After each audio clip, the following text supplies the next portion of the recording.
Aliens made first contact, then realized humanity was the galaxy's supreme force. The alarms began at the 0300 Standard Galactic Time. Not one alarm, not a regional alert. Every capital world, every deep space monitoring station, every preservation authority outpost, 74 civilizations scattered across 3 galactic arms, activated emergency protocols within the same 8-minute window. Director Kevin Thross felt the alert ripple through the crystalline lattices of his biology before the visual warnings appeared. The Volian species experienced information as texture, and this particular cascade of emergency signals felt like shattered glass dragging across exposed nerves. His command chamber on Station Vesper Prime materialized around him, walls forming from programmable matter, displays blooming into existence at optimal cognitive distances.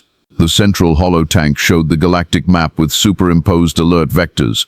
They all pointed to the same region, the Quiet Zone. 47,000 years of successful containment, 47,000 years of coordinated vigilance by species who barely agreed on anything else. And now, the unthinkable. Someone was breaking the silence. Identification, Thross commanded, his voice resonating through the crystalline structures that served as both his body and his communication apparatus. Witness Administrator Quelm materialized beside him, another Velian younger, his lattice patterns still sharp with individual definition rather than the blurred wisdom of collective memory. Director, the signatures are confirmed. It's the humans. Of course it was. Thross had studied the human species extensively since their emergence onto the galactic stage 17 standard years ago. They were peculiar. Everyone agreed on that much. They broadcast their presence carelessly. They asked uncomfortable questions. They seemed unable to follow any protocol without debating its merits first. But they were new, and new species needed time to learn the old rhythms. Except now they were in the Quiet Zone, and time was the one resource the galaxy no longer possessed. What are they doing there? Thross asked. Quelm manipulated the display. A human vessel appeared. Mid-sized colony ship, unremarkable configuration, broadcasting standard civilian identification. The UES Endeavour, Registry Earth Outer Colonies Administration, crew complement, 847 humans, plus 2,300 in suspension for the colony itself. They're setting up a mining operation on the 3rd planet of the Kalar system, Quelm reported. Rare earth metals, standard resource extraction. They filed the proper claim documents through the Frontier Administration 3 cycles ago, and the administration approved it. Thross felt something crack in his upper lattice, stress fractures in the mineral matrix. He'd need to remineralize soon. The human claim administrator wouldn't have known, Quelm said quietly. The Quiet Zone protocols exist in restricted archives. The humans were never briefed, because no one expected them to expand so quickly, because the established protocols assumed centuries of slow integration before new species ventured into deep frontier space, because the Preservation Authority had grown complacent after 47,000 years of success, because the humans never did what anyone expected. Send immediate recall orders, Thross commanded. Maximum priority. That ship needs to evacuate the Kellar system within the next 12 hours. Director Quelm hesitated, a pause that translated through Valian expression as visible stress patterns in his lattice structure. The humans are going to ask why. Yes, they always asked why. Tell them. Thross stopped. What could he tell them? That 74 civilizations had spent 47 millennia maintaining a prison for something that should never wake. That their innocent mining operation was degrading a containment field they didn't know existed. That human consciousness itself was the problem. Tell them it's a safety matter. Critical priority. We'll explain when they're clear of the zone. Quelm's lattice flickered with doubt, but he complied. The message formatted and compressed, ready for quantum transmission. It would reach the Endeavour in minutes. Thross turned his attention to the larger crisis. The containment field statistics were already degrading, coherence dropping from 99.97% to 99.89%. A microscopic change that represented a catastrophic shift when dealing with systems engineered at cosmological scale. The resonance was waking up. Captain Amara Osei was drinking coffee that tasted like battery acid when the priority alert came through. She'd been awake for 23 hours coordinating the surface team's mining equipment deployment, and the Endeavour's recycling system had given up on making decent coffee approximately 4 months into their 18-month journey. Captain Lieutenant Chon called from communications. We're receiving an Alpha Priority emergency transmission from the Preservation Authority. They're ordering immediate evacuation of the Keller system. Amara set down the coffee, no great loss, and pulled up the message on her command console. She read it twice, then a third time, waiting for additional context that never appeared. Evacuation order, she said slowly. Safety matter, critical priority, no explanation provided. Those are the highlights, Chun confirmed. Amara glanced at the main display showing Keller Third rotating peacefully below them. The planet was a cosmically boring ball of rock with excellent mineral deposits and no atmosphere to complicate extraction. They'd spent 6 weeks setting up operations. The mining platforms were already pulling resources. The colony hab modules were 80% deployed, and now someone wanted them to abandon everything because of an unexplained safety matter. Any hazard readings, she asked. Negative, Captain. All sensors clear. No radiation spikes, no seismic activity, no atmospheric anomalies because there's no atmosphere. No unidentified ships, nothing. Lieutenant Commander James Okoro, her second officer, leaned back in his chair with an expression of profound skepticism. Let me get this straight. The Preservation Authority, who we've barely heard from since first contact, suddenly wants us to drop everything and run.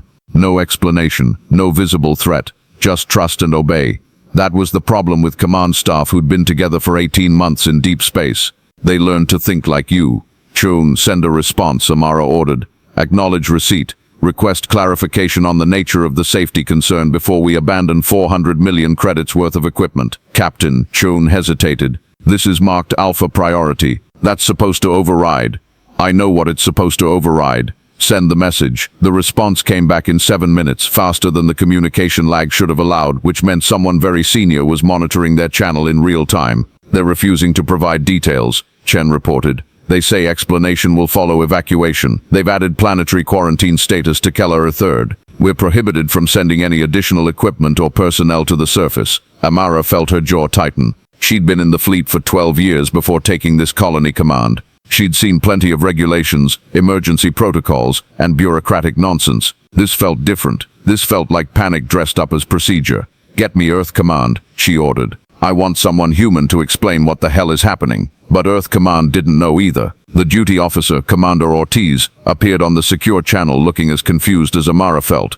Captain, we're getting the same instructions. Every human operation within 15 light-years of your position is being ordered to evacuate immediately. The Preservation Authority is invoking some kind of ancient treaty provision that predates human contact. Ancient treaty about what? They won't say. The diplomatic corps is attempting to get answers, but the aliens are stonewalling. All they'll confirm is that you need to leave the region now, and that any delay increases danger to your crew. Amara pulled up the star charts, expanding the scale. Every human operation within 15 light-years. That encompassed 7 colonies, 2 research stations, and 16 active exploration vessels. Thousands of humans, all being ordered to abandon their positions because of something no one would explain. Commander, I need guidance here. Do I comply, or do I dig in? Ortiz was quiet for a moment. Captain, off the record. The political situation is complicated. We're still new to the galactic community. The diplomatic corps is worried about creating incidents, but you're 17 light-years from the nearest backup. If something is actually dangerous, we can't help you. If the aliens are overreacting, then standing your ground might force them to provide actual information. Command is leaving it to your discretion, with the understanding that your discretion should be biased toward crew safety.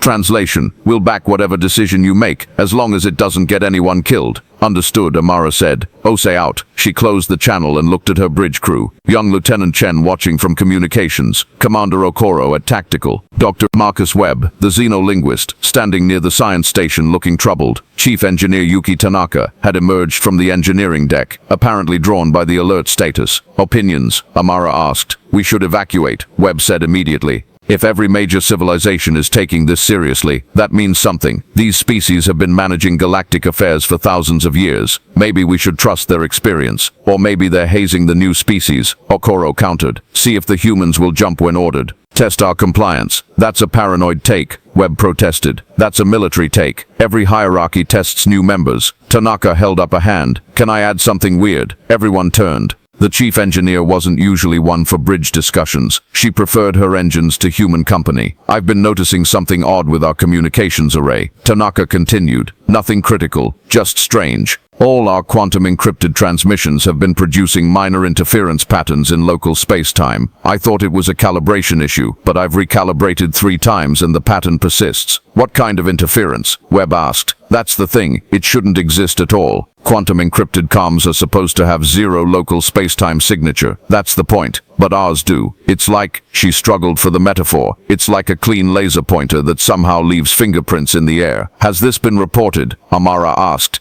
I logged it, but it's not affecting functionality, just a curiosity. But here's the weird part. I checked with the mining team's communications equipment on the surface. Same thing. And I looked at the data from when we first entered this system. The interference started the moment we arrived in system, not when we powered up equipment. The moment we crossed into the Keller system, the bridge was quiet for a moment. Could that be related to the evacuation order? Chun asked. How? Webb spread his hands. We're creating minor interference patterns. So what? Unless he trailed off thinking. Unless what? Amara pressed. Unless we're interfering with something that's already here. Something that requires, I don't know, clean space-time? Something that doesn't like fingerprints? Tanaka nodded slowly. That would explain why the interference persists despite recalibration. We're not malfunctioning. We're incompatible. Amara made her decision. Commander Okoro, begin evacuation procedures for non-essential personnel. Start recalling the surface team, but keep command crew and engineering staff at stations. Chen, send a message to the Preservation Authority. Tell them we're beginning evacuation, but we need more information. Specifically, we need to know what we're interfering with. And if they refuse, Chen asked.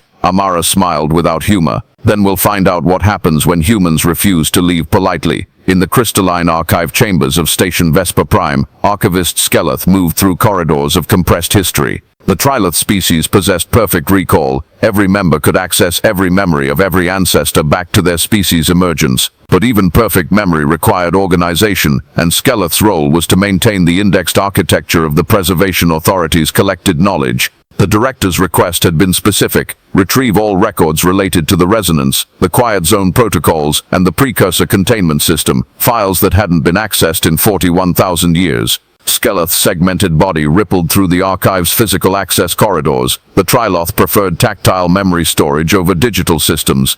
Each memory crystal could be touched, its contents flowing directly into the nervous system, more reliable than data streams, harder to corrupt or delete. The resonance crystals were kept in the deepest chamber, behind 7 layers of authorization. Skeleth's credentials opened each barrier, but the security system logged every access. These weren't just restricted files. They were quarantined knowledge, deemed too dangerous for casual study. The crystals themselves glowed with a faint amber luminescence, a side effect of the memory preservation process. Skeleth extended a manipulation appendage and touched the first crystal. Knowledge flooded in. 47,000 years ago, the precursor species encountered the resonance in the Perseus arm. The precursors were never named. They left no linguistic records, no cultural artifacts, only functional technology and dire warnings. The resonance was not a life form in conventional terms.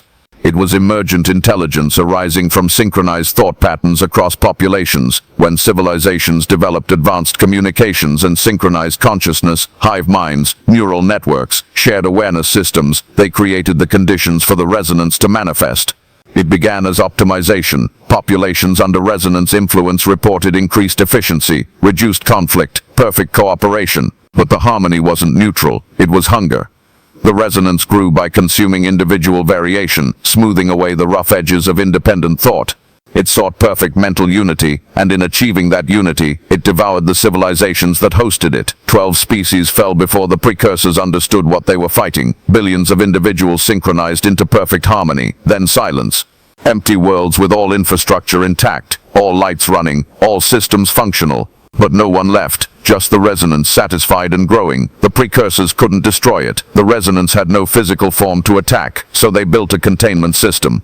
A field spanning 15 light-years, powered not by conventional energy but by the opposite of what the resonance fed on, cognitive static from diverse, unsynchronized civilizations. The system was brilliant in its simplicity. Sapient species naturally produce mental noise, the electromagnetic and quantum effects of billions of independent minds thinking different thoughts, pursuing different goals, disagreeing with each other. That noise, when diverse enough, created interference patterns that prevented the resonance from achieving the coherence it needed to exist. The precursors built the containment field to amplify natural cognitive static. As long as the galaxy maintained sufficient diversity of thought, sufficient disagreement and individuality, the field would hold. The resonance would sleep in its prison of contradiction. For 47,000 years, the system worked. Civilizations rose and fell. Wars were fought. Peace was negotiated. 74 species eventually achieved spaceflight and were quietly, carefully informed about the quiet zone. They learned to maintain the necessary static. They learned to stay diverse. They learned to never let harmony become absolute. Sarkaleth withdrew from the memory crystal, segments trembling slightly. The knowledge was heavy, not in content, but in implication. The entire galactic community existed in a state of carefully maintained chaos, and none of the younger species knew it. But the second crystal contained the more immediate problem. Sarkaleth touched it. Human cognitive patterns are anomalous. Standard sapient species process thoughts through coherent neural architecture. Information flows in organized patterns. Decisions emerge from logical synthesis. Mental states achieve internal consistency. Humans do not do this. Human cognition operates through contradictory parallel processing. They hold opposing ideas simultaneously without experiencing the cognitive breakdown that affects other species. They doubt conclusions while acting on them. They feel emotions that contradict their stated beliefs. Their decision-making involves arguing with themselves, literally modeling multiple perspectives and allowing those models to compete. This creates extraordinary cognitive noise. Human thought is messy, recursive, self-contradicting. From an efficiency standpoint, it should be crippling. Instead, it generates adaptive flexibility. More significantly, human cognitive noise has a unique quantum signature. Unlike other species whose thoughts produce random electromagnetic fluctuations, human thought produces structured interference patterns. Coherent noise, if such a contradiction can exist. These patterns interact with quantum entanglement fields in unexpected ways. Specifically, they disrupt carefully tuned quantum systems designed to amplify natural cognitive static. In short, human consciousness is incompatible with precursor containment technology. The implications crystallized into terrible clarity. The humans weren't just failing to maintain the containment field, they were actively degrading it. Their natural cognitive patterns, the very thing that made them adaptable and creative, was poison to the system that had protected the galaxy for 47 millennia. Skeleth gathered the crystals and scurried through the archive corridors toward Director Thross's command chamber. This knowledge couldn't stay stored. Decisions had to be made. Terrible decisions. The Emergency Council convened in virtual space, representatives from the 74 Preservation Authority species manifesting as avatars in a vast amphitheater that existed only as shared telepresence. Director Thross stood at the central podium, his crystalline form translated into something approximating neutral diplomatic appearance. Councillor Vren Malthar appeared beside him, 6 limbs folded in a posture of controlled aggression, methane atmosphere life support visible in the shimmer of his localized environment field. The Osek species had evolved as ambush predators, and they brought that perspective to every negotiation. Director, Malthar's translated voice resonated through the virtual space. I have reviewed the data from Archivist Sokoleth. The situation is clear. The human species must be removed from all contested space, immediately, and by force if necessary. Murmurs rippled through the assembled delegates. Some agreement, some shock at the directness. Counselor, Thross kept his voice calm. We are discussing the forced relocation of an entire species, one that has done nothing deliberately wrong. Deliberate intention is irrelevant, Malthar countered. A forest fire doesn't intend to destroy. A plague organism doesn't intend to kill. We don't judge, we contain. The humans are degrading the resonance containment through their mere presence. Every human colony, every human ship in the outer regions adds to the degradation. The math is brutal but simple. Remove the humans or lose containment. There must be alternatives, argued Delegate Shren, speaking for the Health Concordat, a species known for philosophical approach to problems. Can we modify the containment system to accommodate human cognitive patterns? Sakalath spoke from the archivist's position, segments shifting nervously. The precursor technology is beyond our ability to modify safely. We have maintained it for 47,000 years without truly understanding its deepest functions. Attempting to redesign it would likely collapse the field entirely. Can we modify the humans? Asked a delegate from the Vorth Collective, a species that routinely engaged in genetic self-modification. That would require consent, Thross said, which means explaining the situation, which means revealing the existence of the resonance to a species already in the danger zone. Then we move them without explanation, Malthar pressed.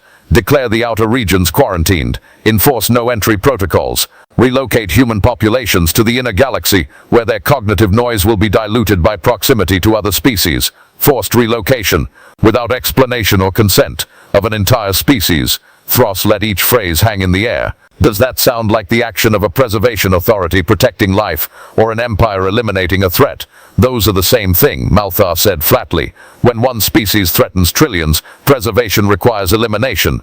The chamber erupted in debate, species arguing from 74 different cultural and moral frameworks. Some supported Malthar's position, some sought compromise, some simply sat in shocked silence, unable to process the magnitude of the choice. Witness Administrator Quelm appeared beside Thros, his lattice structure flickering with urgent information transfer. Director, we're receiving reports from outposts near the quiet zone. The field coherence has dropped another 0.3%. Spatial anomalies are manifesting in uninhabited systems. The containment is failing faster than projections suggested.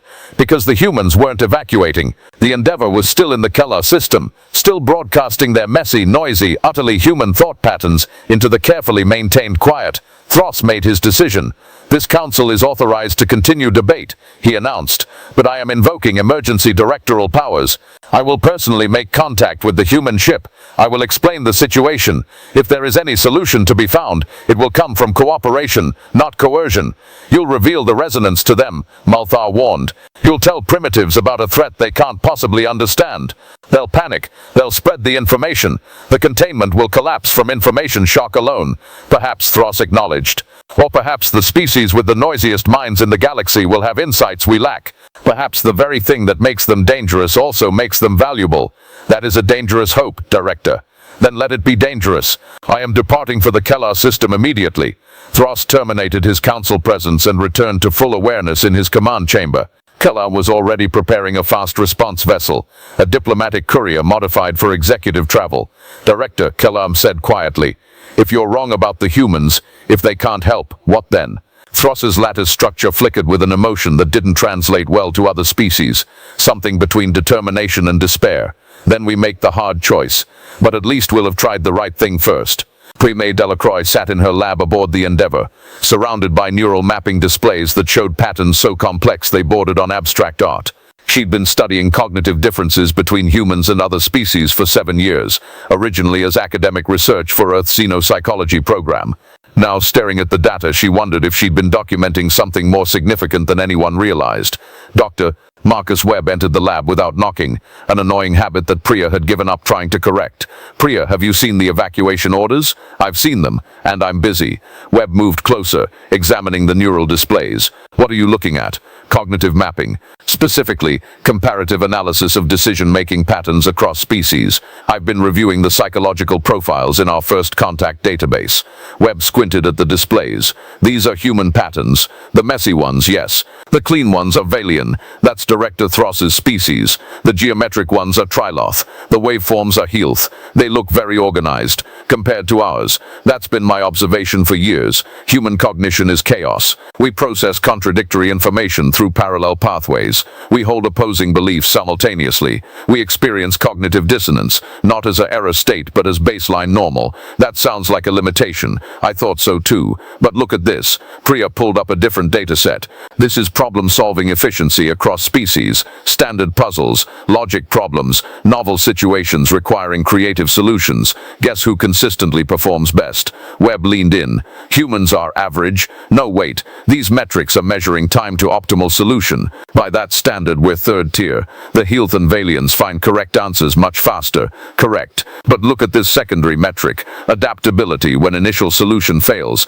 Rate of pivot to alternative approaches. Resilience in the face of contradictory information. Webb's eyes widened. Humans score off the chart. We fail faster, but we recover better. We get confused easily, but we handle confusion more efficiently. It's like we're optimized for operating in contradiction. Why are you showing me this now? Priya turned to face him directly. Because something about this evacuation order feels wrong. Not the order itself. Maybe that's legitimate. But the refusal to explain, the insistence on obedience without understanding, that's not how humans work. We need the why before we can accept the what. Most species don't seem to have that problem. Exactly. Most species trust authority, accept hierarchy, operate on the assumption that senior knowledge is correct knowledge. Humans, she gestured at the neural maps. We question everything, doubt everyone, including ourselves. It's inefficient as hell, but it means we don't get trapped in bad assumptions. Webb was quiet for a moment. You think the aliens are trapped in a bad assumption. I think they're acting from fear,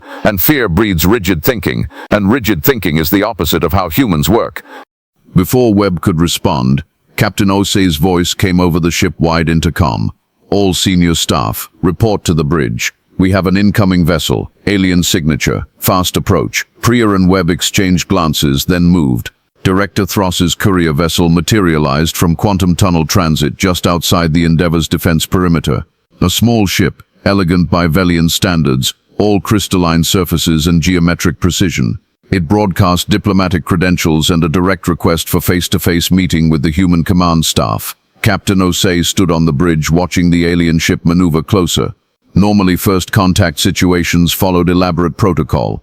Neutral meeting locations, translator intermediaries, careful cultural briefings, but normally didn't include mysterious evacuation orders and ticking deadline clocks. They're requesting permission to dock, Lieutenant Chen reported. Tactical status, Osei asked. The vessel has no weapons, Commander Okoro confirmed. No shields raised. Power signatures consistent with diplomatic configuration. If this is a threat, it's the politest threat I've ever seen. Grant docking permission. Standard security protocols. Dr. Webb, you're with me. Commander, you have the bridge. 15 minutes later, Captain Amara Osei found herself in the Endeavor's main conference room, facing a being made of living crystal. Director Thross stood, or rather configured himself into an upright position on the opposite side of the table. His body refracted the room's light into geometric patterns on the walls. Dr. Webb sat beside Amara, his translation interface active. Dr. Delacroix had also joined them. Though Amara wasn't entirely sure why the neuroscientist needed to be present, Captain Osei, Thross's voice emerged from his crystalline structure with surprising warmth. Thank you for receiving me. I apologize for the circumstances of our meeting. Director Thross, Amara kept her voice neutral. We appreciate the personal visit, but we're still waiting for an explanation. Why are we being ordered out of this region? Thross's body flickered, some kind of emotional display, though Amara couldn't read it. Because your species is accidentally destroying a prison that has protected the galaxy for 47,000 years. And I need your help to understand if there's any alternative to forcing you away from a third of known space. The conference room went very quiet. I think, Amara said slowly, you'd better start from the beginning.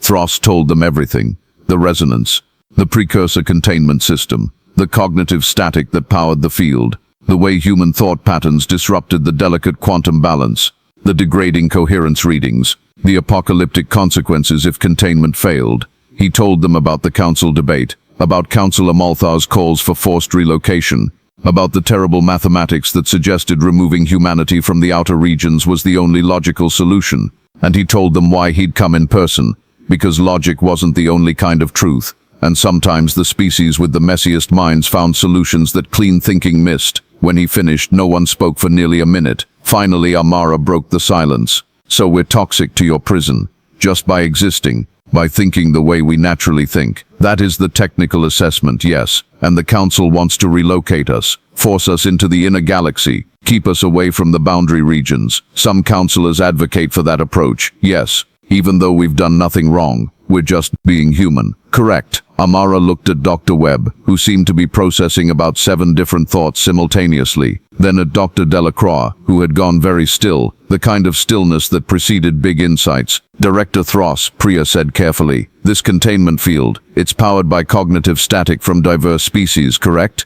Mental noise? That is the simplified explanation, yes, and human cognition disrupts the field because our thought patterns create structured interference. Coherent noise, yes, which suggests we're not producing random mental static. We're producing something more organized, something that interacts with quantum fields in a specific way. Dr. Delacroix, I appreciate your scientific interest, but the urgency of the situation. No, listen. Priya leaned forward, her mind clearly racing. If we're producing coherent noise, structured interference patterns, that's not random chaos. That's signal processing. That's information. Thross's crystalline body seemed to focus on her more intently. I don't understand the distinction. Random noise cancels out the resonance because it prevents synchronization. But what if structured noise could do more than just prevent? What if it could actively communicate?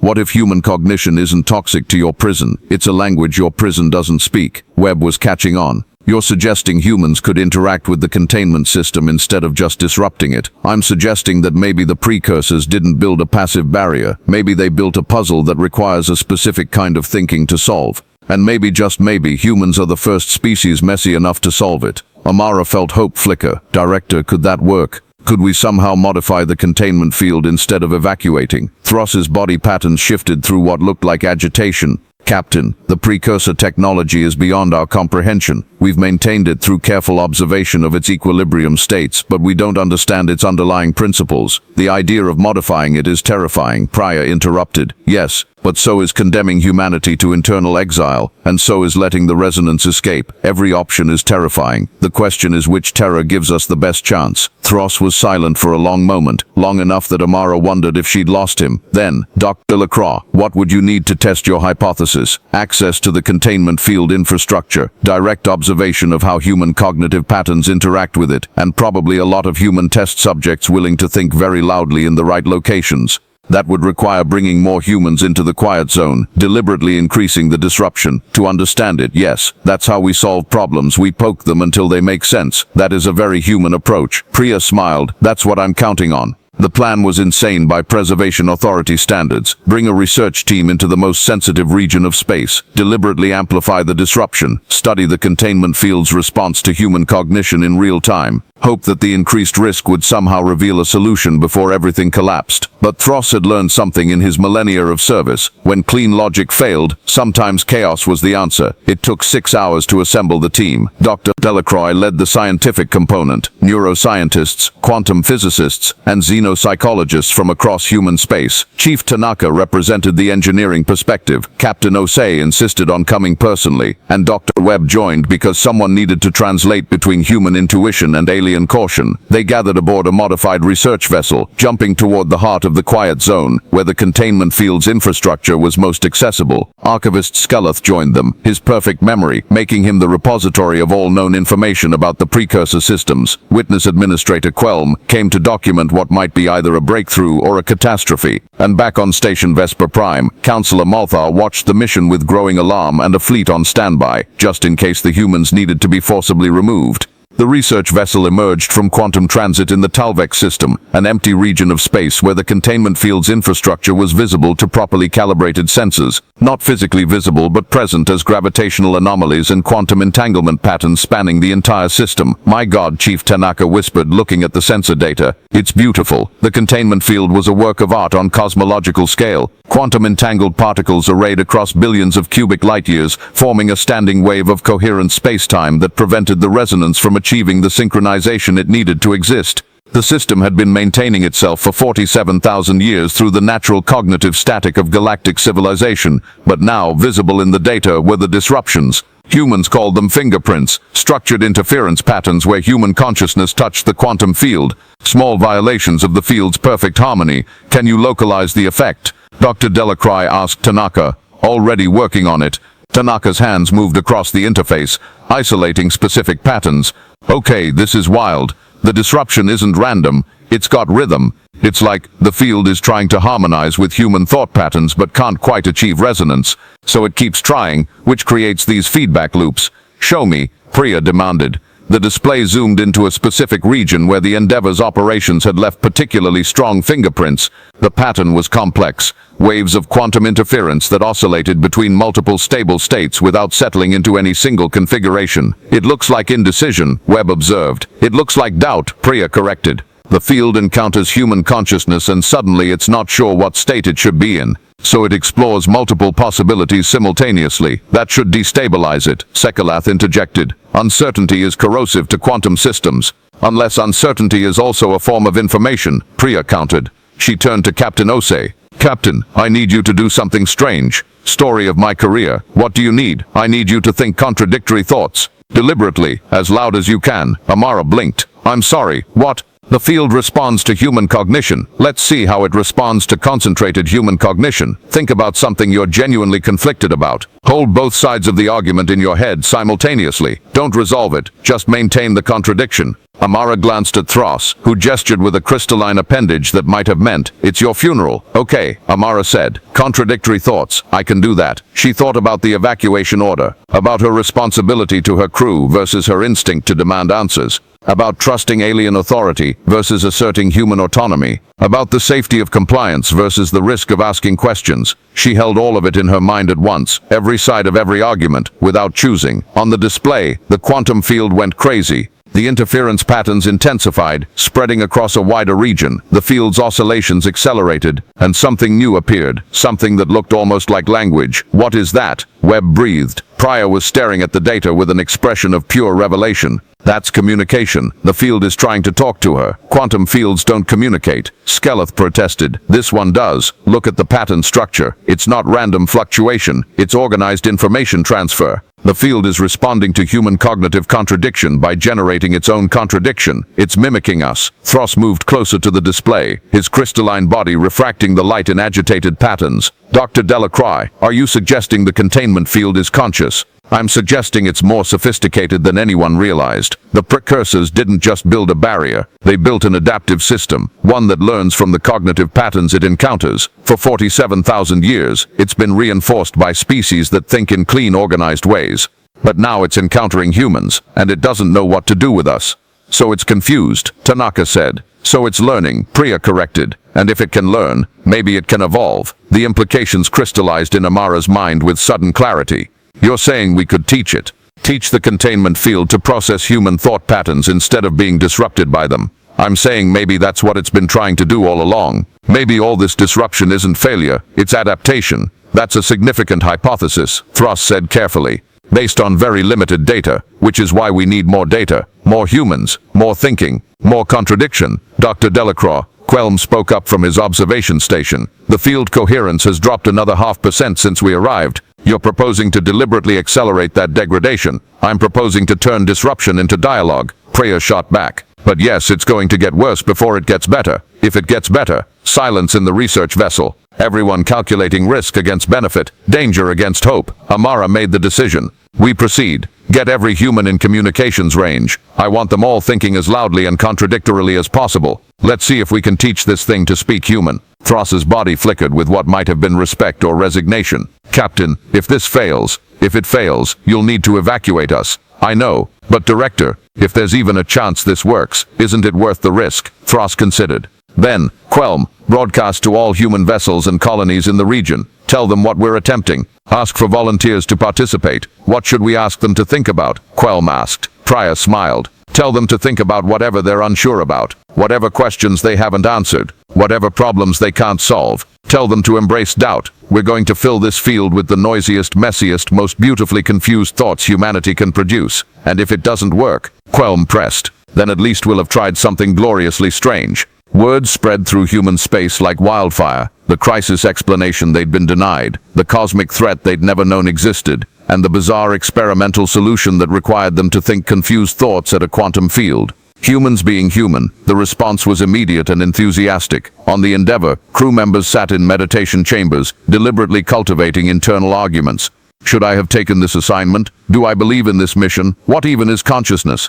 Each doubt broadcast into space as quantum noise. On Colony Station Kepler, scientists held debate sessions where every participant argued both sides of contentious topics simultaneously. The mental gymnastics created waves of structured cognitive dissonance.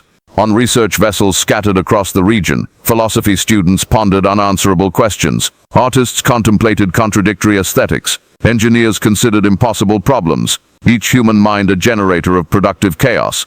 And in the quantum field spanning the quiet zone, something unprecedented began to happen. The field stopped trying to reject human thought patterns. Instead, it started absorbing them. The interference patterns transformed from disruptive noise into something more complex, like the field was learning a new language through immersion. Dr. Delacroix watched the data with trembling hands. "It's working. Look at the coherence levels, they're stabilizing." "No, better than stabilizing, they're restructuring." "What does that mean?" Thros asked. "It means the field isn't just maintaining equilibrium anymore. It's actively processing the human cognitive patterns, learning to incorporate contradiction into its structure. Is that safe?" Webb worried. "Introducing instability into a containment system? It's not instability," Pryor corrected. "It's flexibility. For 47,000 years, this field has been rigid, static reinforcing static. But rigidity is brittle, flexibility is resilient. We're teaching it to bend instead of break. On the display, the quantum patterns danced with new complexity. The field was still performing its containment function, but now it was doing so through adaptive response rather than brute force stability.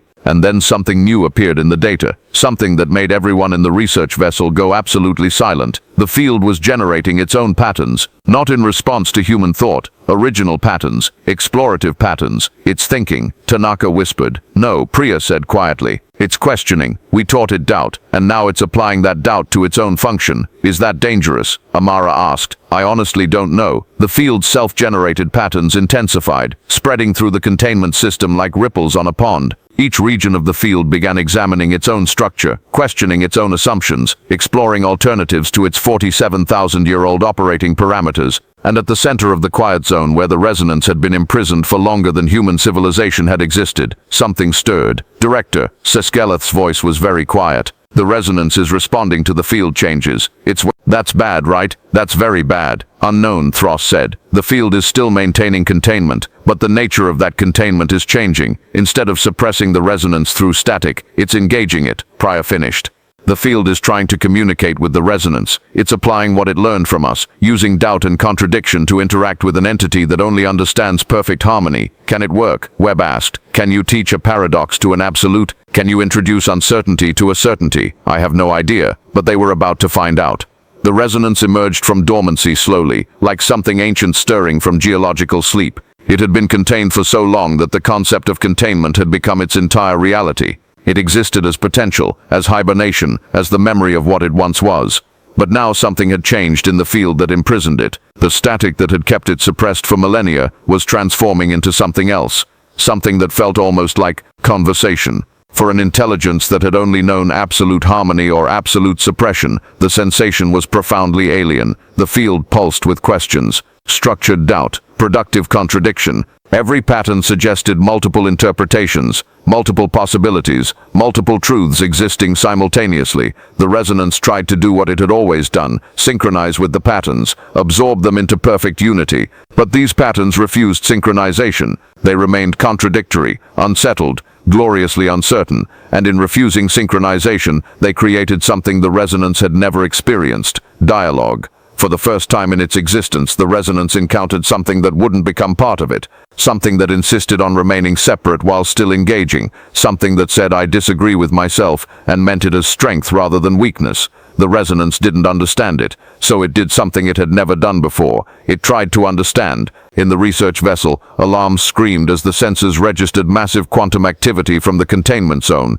The resonance was fully awake now, its consciousness pressing against the field like pressure against a membrane. Containment integrity, Thross demanded. Holding, Skeleth reported. But the field structure is transforming dramatically. The coherence patterns are... Director, I don't have terminology for what's happening. Try, Amara urged. The field and the resonance are exchanging information, not fighting, communicating. The field is transmitting doubt patterns, and the resonance is attempting to process them. Can it? Webb asked. Can an entity built on absolute harmony even comprehend contradiction? It's trying, Prior said, staring at the data with wonder. Look at these response patterns. It's fragmenting its own consciousness, deliberately creating internal divisions to model the contradictory patterns it's receiving. It's learning doubt by experiencing it. Is that safe? Thross's crystalline body was fracturing with stress, literal cracks appearing in his structure. If the resonance fragments beyond coherence, then it stops being a singular entity bent on perfect harmony. Prior interrupted. It becomes something else, something that can exist alongside diversity, instead of consuming it. The quantum activity intensified. The resonance was splitting itself into component processes, each exploring different responses to the field's contradictory patterns. It was experiencing the same kind of internal debate that humans lived with constantly: multiple voices, multiple perspectives, multiple truths competing within a single consciousness. For a being that had only known unity, the experience was either transcendence or destruction. The galaxy waited to see which it would be. Minutes passed like hours. The research vessel's sensors tracked quantum state changes so rapid and complex that the analysis system struggled to keep pace. The field and the resonance were locked in something that looked like combat but felt like conversation. Then gradually, the activity began to stabilize. The resonance was reforming, not into its original unified state, but into something new. A consciousness that maintained coherence while embracing internal multiplicity. A mind that could hold contradictions without collapsing into either chaos or absolute unity. It's working, Tanaka breathed. We taught it to doubt, and doubt is saving it. Not saving, Priya corrected softly. Transforming. The resonance isn't being contained anymore. It's being integrated. It's learning to exist in the same space as contradiction. The field's coherence levels stabilized at 98%, lower than the 99+% it had maintained for millennia, but far more robust. It was no longer a rigid barrier. It was a flexible membrane, strong through adaptability rather than force. And the resonance, fragmented into self-questioning components, no longer pressed against the field seeking escape. It was exploring, curious rather than hungry, questioning rather than consuming. Director Thros, Amara said quietly, I think we just solved your problem. Thros's fractured body structure began slowly reintegrating, the cracks healing as his stress decreased. Captain Osi, I believe you have done something far more significant than that. You've transformed a prison into a classroom. Will it hold? Webb asked. Long-term? Skelleth consulted his archives, cross-referencing the new data with 47,000 years of recorded observations. The containment system is more stable now than it has been in recorded history. The resonance is no longer fighting against the field, it's participating in it. As long as humans continue to provide cognitive complexity to the system, we're not going anywhere, Amara confirmed.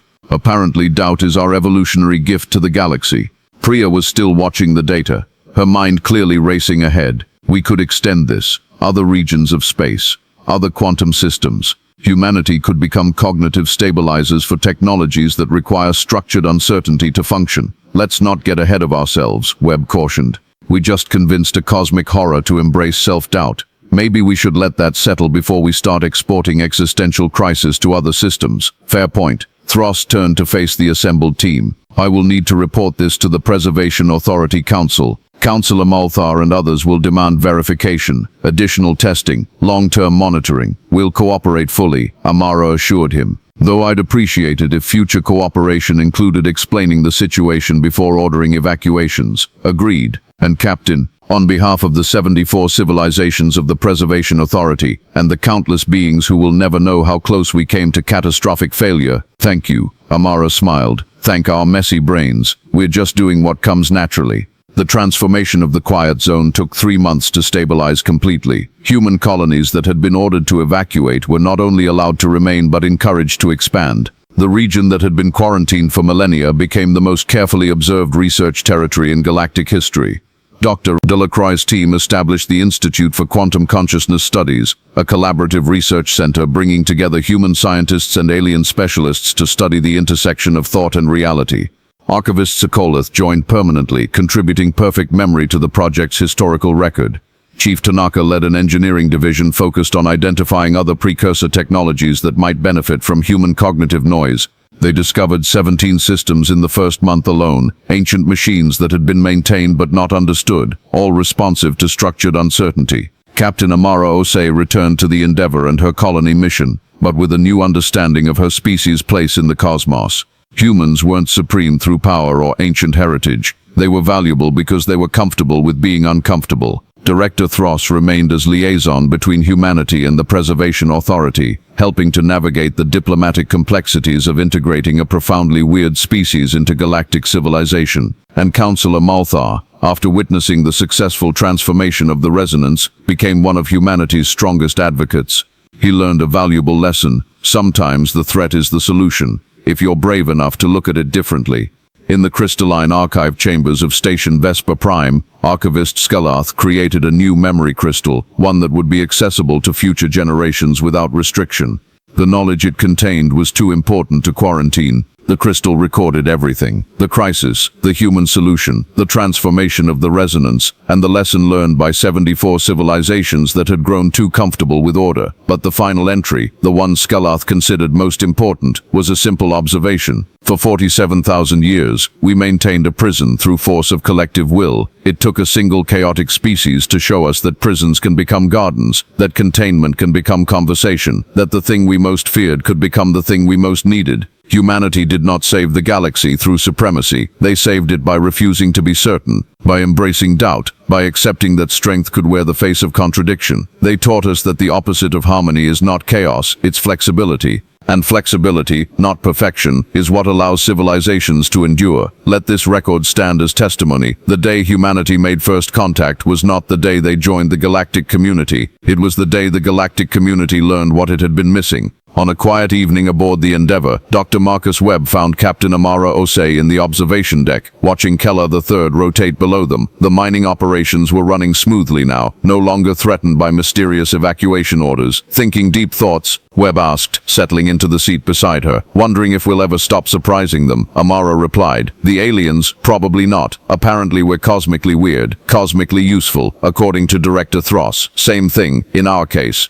Webb was quiet for a moment. Then, do you think about it, how close we came to forced relocation, to being treated as a threat simply for existing? Every day, Amara said quietly, and I think about how it could still happen if we're not careful. Fear is a powerful motivator.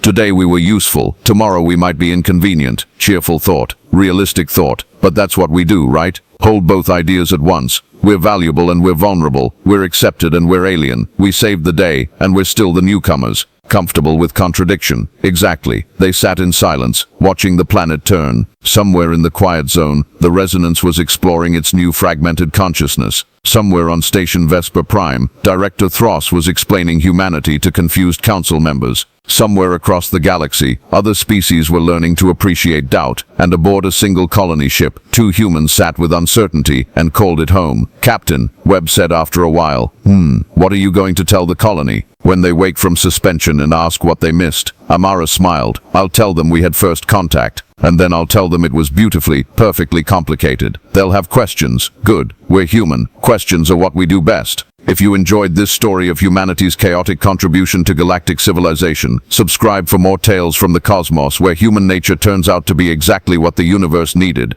Next time, when alien archaeologists discover humanity's ancient internet, they face a crisis of comprehension. How does a species that spends centuries arguing about literally everything manage to coordinate enough to reach the stars? The answer lies in understanding that for humans, arguing is cooperation. Until then, stay curious, stay contradictory, and never stop questioning.